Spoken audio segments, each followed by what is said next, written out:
Producers ఈ సినిమాకి ఎంత కావాలంటే ఎంత ఖర్చైనా పర్వాలేదు, ఒక అద్భుతమైన సినిమా తీయాలి, దాన్ని ప్రజల్లోకి ఎలా తీసుకెళ్లాలనే విషయంలో ఎంతో కష్టపడి ఒక చిన్న పాయింట్ దగ్గర కూడా దర్శకుడు రాజీ పడకుండా దాన్ని ఏమంటారు, ఏదో పర్వాలేదులే ఎలా ఉన్నా పర్వాలేదు అనేటువంటి భావన లేకుండా first frame to last frame వరకు అద్భుతమైనటువంటి సినిమా తీశాడు.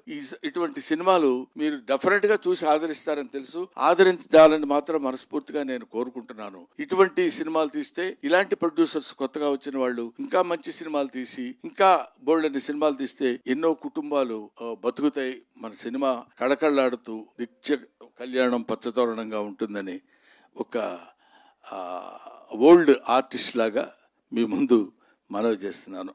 ఓల్డ్ ఆర్టిస్ట్ అంటే కంటే ఎక్స్పీరియన్స్డ్ ఆర్టిస్ట్ లాగా మీ ముందు మనవి చేసుకుంటున్నాను. You bless them. రేపు 19వ తారీఖు డిసెంబర్ 19న ఈ సినిమా రిలీజ్ కాబోతుంది. అందరూ పాపం బాగా టెన్షన్ పడుతున్నారు. ఇప్పుడు ఈ టెన్షన్లో నేనేమొస్తాను, 2 గంటల నుంచి 3 గంటల వరకు అంటే జస్ట్ డెఫినెట్గా నిద్రపోయే టైం అది. నాకు స్పెసిఫిక్గా నిద్రపోయే వాళ్ళ సంగతి నాకు తెలియదు, కానీ ఈ టైంలో మీరు ఇక్కడికి వచ్చేస్తే బాగుంటుందండి అని చెప్తే, సరే ఈ ఒక్కరోజు నిద్ర మానుకోవడానికి పెద్ద దేశం ఏమి కొంపలు మునిగిపోవు, ఉక్రెయిన్ యుద్ధం ఆగిపోదు, కాబట్టి వెళ్ళొచ్చు. మంచి సినిమాలు కుర్రాళ్ళు చేసే అటెంప్ట్, ఇందులో ఈ కంటెంట్ ఉంది.